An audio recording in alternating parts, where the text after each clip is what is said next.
Much. Right here, Liz. There you go. Straight away. Man, that had to feel good. It felt great. Yeah. Were you one of those kind of champs who would tell herself, I'm not the champ until I defend the title? Were you one of those kind? 100%. Yeah. Not only that, but my mindset is walk into every fight like I have to earn this belt, regardless if that's 10 down the road and I still have it, undefeated as the champion, or it's 2 more. Every fight I have to treat it like I'm trying to earn the right to have that belt. Because of how things wound up the first fight, with her taking a little bit of umbrage toward the fight being stopped in general, I know that you weren't exactly thrilled with the stance that she took. So does it feel like, poetic justice kind of to end it the way that you did?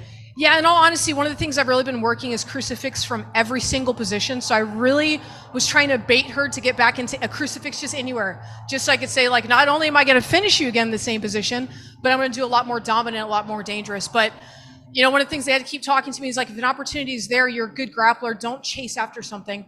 And I saw it was there and I knew I had to take it and just snap that arm. So when the crowd got a little impatient, let's just say, right, which tends to happen when you have situations like you guys had there in that round, in the back of your head, are you sitting there going, just chill, because I know what's potentially coming up here? Yeah, exactly. The fans don't know what's going on and they don't know what we're working towards. And I wanted to drown her. I want to take her into deep waters and put her in an uncomfortable position she'd never been in before. And the fans needed to see that there was going to be a reason why I was going to drown her until she couldn't come back up anymore. And that's what I did. Were you, surprised that, even after how the first one ended, she was a bigger betting favorite this fight than in the first fight against you? No, after all the talk that was going on, I don't pay attention to betting anyway, but I just knew that there was a lot of controversy around it. And there were 2 people talking about it and it wasn't me. So the person that does the most commotion, that's who people are going to get behind. And I knew I'm not that person that talks. And I know in the fight game, everybody wants to get behind somebody. Like the trash talker is the one that people are either rooting against or rooting for, but they're paying attention to. So I know that's something I need to do more, but I knew that my actions would back it tonight. And that what happened originally wasn't circumstance, that it was something I created. We heard a little bit of what you were saying in the cage. Just run through it again for us. What's next? What do you want? What are you looking for? Yeah, so Ilima-Lei MacFarlane and I have been training partners for years. We have a lot of respect. We're really good friends. And she's talking about she wants to retire and she wants her fight against me to be a retirement.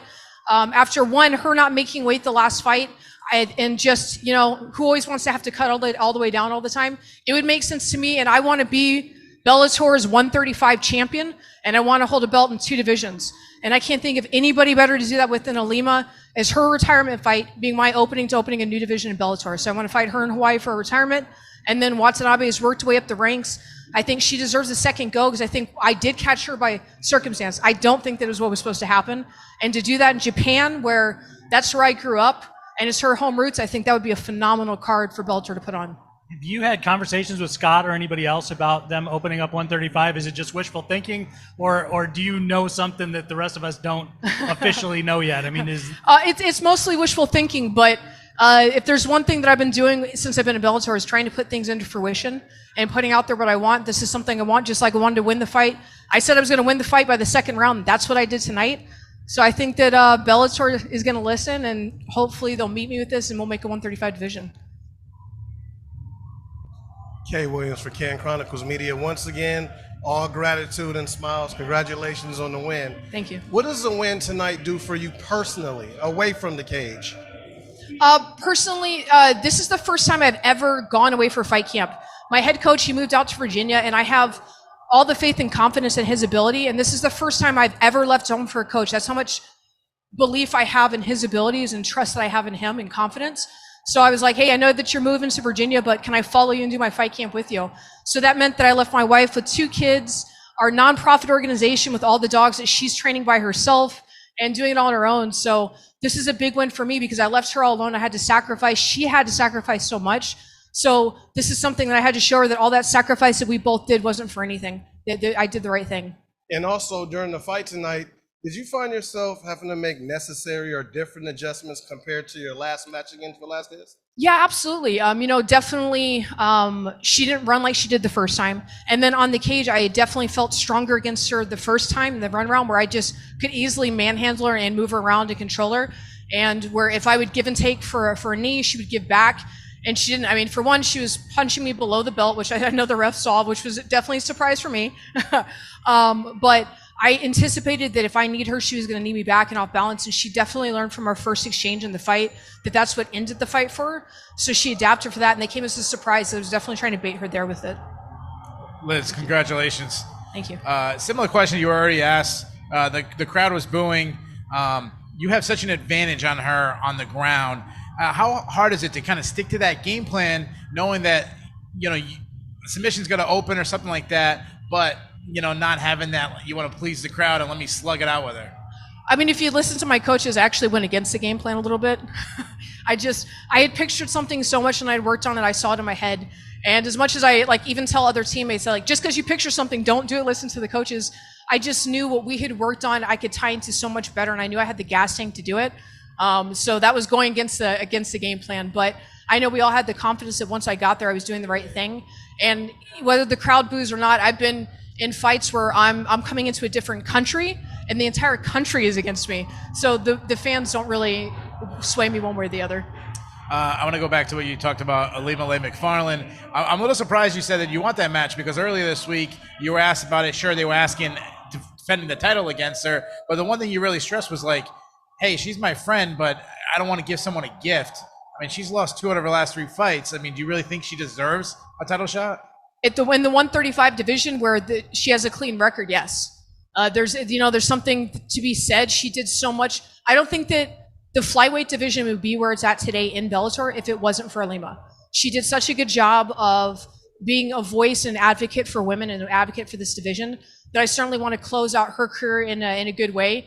And it'd be nice for me to not have to go all the way to 125, and I know she'd love it too. So I think that we could put her on a good show at 135, and it doesn't compromise the 125 division by doing that. And my last question, I was thinking about, the 3 major United States-based MMA organizations, Bellator, UFC, and PFL. You're the only woman who's an American who's a champion right now. What does that mean to you? That's so crazy. I didn't even realize that was the case until you just said it, and I just put all of it in my mind. Not only that, but I'm probably, when you say that, I'm also the only Marine Corps veteran that's holding this belt. So that means a lot to be able to represent the entire country and doing it strongly. Congrats on the win, champ. Thank you. You mentioned fighting at 135 for the title, maybe next. What does that cut for you to get down to 125 now? And would you have to change your body composition at all to really compete at the highest of levels at bantamweight? No, I don't think so at all. I carry a lot more bone density and muscle mass. I've done DEXA scans, and I've done all the math, and 125 I'm a disciplined human being in general. I'm a Marine at heart, and I carry that with me, and I have discipline all the time. I'm going to go have some cookies tonight, and I'll enjoy this weekend. I'm driving out to New York City to go see my mom and spoil her for a little bit. So I'll enjoy that time, and then the moment that she's out the door, I'm going to go back to eating clean again, right? So for me, it's not that difficult in the sense that I know what I'm working towards, and if it means the difference between having some cake or doing a workout, I'm going to choose a workout every day. So the discipline to get to 125, it's there, but it's doing a cut when you may not have to.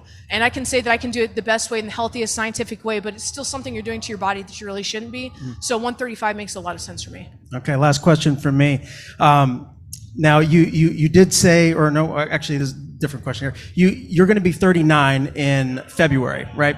You don't look a day over 29, so I'm just going to say that. But do you feel like you're going to be able to compete into your 40s? What is your mindset here moving forward as far as longevity goes? Yeah, when I look at all the other 20-year-olds out there, they may have youth, but they're doing it wrong. I've done research, and I'm making an investment into the longevity of my body, even outside of fighting. And because of that, it's helped pay me back, and I'm keeping a well-oiled, well-maintained machine that's ahead of the curve of everybody else. I outrun and outsprint every 20-year-old in practice, and I'm just going to continue to do that until I can't anymore. But it's mostly my mind over my body telling it that this is what you're supposed to do. I love the evolution of the sport. I'm not invested in the wins and the losses. I'm invested in the process. I get to meet people. Every training, there's something new to learn, and I have fun in every practice. That's what I love doing. This is just an opportunity to test everything I've been learning. So as long as I have that mentality, I think I'll be able to do this as long as I possibly can. Hey Liz, congratulations on such a great win. I just have one question. If Scott Coker were to come to you in a couple months and say, we want to do a women's Bellator flyweight Grand Prix. $1 million at the end of the tunnel. You just got to get through the gauntlet of contenders. Is that something that might interest you in the future? You know, it is. You know, I love the idea of bringing more talent into the division and into Bellator. I think it'd be way cooler to see it at 135, but if it's at 125, I'm for it. Okay, so Liz, I'm just curious. 2 fights with her. They're in the back window right now. Let's be honest. Do you think you're going to see her at least one more time? I don't think so. I think that Bellator has done such a great job, but they're continuing to grow this division. I think for one, her arm's going to have to heal, so that's going to take some time. But there are other women that are learning from the mistakes that she made in both fights, and I think they're starting to get really privy onto what she does and what she doesn't do, and they're going to be able to defeat her. So I don't think that you're going to see her rising to the top quite in the fashion that she has before. Now, this is the second time in your career you've been the co-main. Well, the first one wasn't a co-main, but on a card where the main event is just visceral hatred. The first one being 205 with Connor and Eddie. Could you ever imagine yourself being part of such a visceral hatred type fight? For myself personally? Yeah. No, I don't. I mean, the extent that somebody would have to go to be able to spark that, I think would probably be, they'd be in jail. So you can't really push me to that. I have good composure, and I do want to put on drama that fans want to invest into, so they want to tune in. But it's also not really true to who I am.